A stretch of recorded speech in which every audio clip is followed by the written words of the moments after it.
Ndabasuje kandi mbahaye ikaze kuri Mugisha TV, isoko y'amakuru yubaka sosiyete nyarwanda.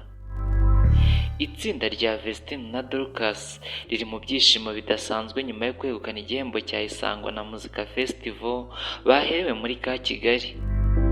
Iki kirori cyitabiriwe n'ibyamamare bitandukanye harimo Masamba, Chris Izina The Ben wahageze igitaramo kitaratangira ndetse n'abandi bahanzi bafite izina rikomeye hano mu Rwanda.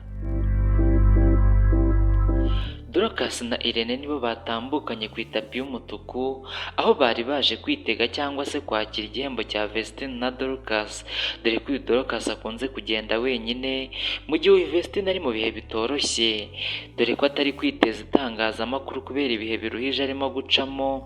Uyu Dorcas niwe uri kwifatanya na Irene mu kuza kwakira ibihembo bitandukanye.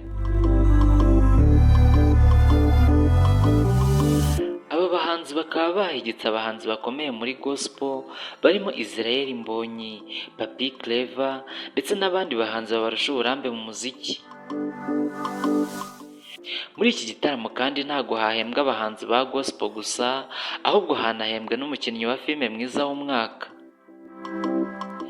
Gusa nubwo itsinda rya Vestine na Dorcas ryahawe igihembo, abantu batunguwe no kubona Dorcas yarasutse imisatsi, ibi n'abantu batari bamuziho, dore ko byatangiriye kuri mukuru we Vestine ubwo yatangazaga ko avuye mu idini rya ADEPR.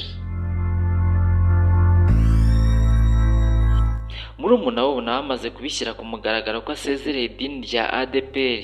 Ni ibintu bikomeje kubabaza cyane abakristo ba ADEPR, harimo n'abo baririmbanye muri kwari Gosheni.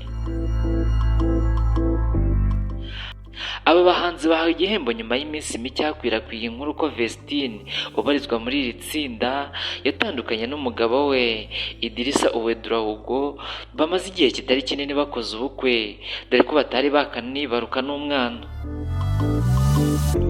Vestine na Dorcas ni abahanzi bamaze kubaka izina rikomeye mu muziki wa gospel, haba hano mu Rwanda ndetse no muri Afurika, dore ko batakiririmba indirimbo z'ikinyarwanda gusa, ahubwo basigaye banaririmba iz'igiswahili, aho bamaze gushyira hanze indirimbo 3 zo mu rurimi rw'igiswahili zirimo Yebo ndetse na Usisiti. Mushimiye bakurikiranye iki kiganiro cyose kuri Mugisha TV, mukomeze gukora subscribe.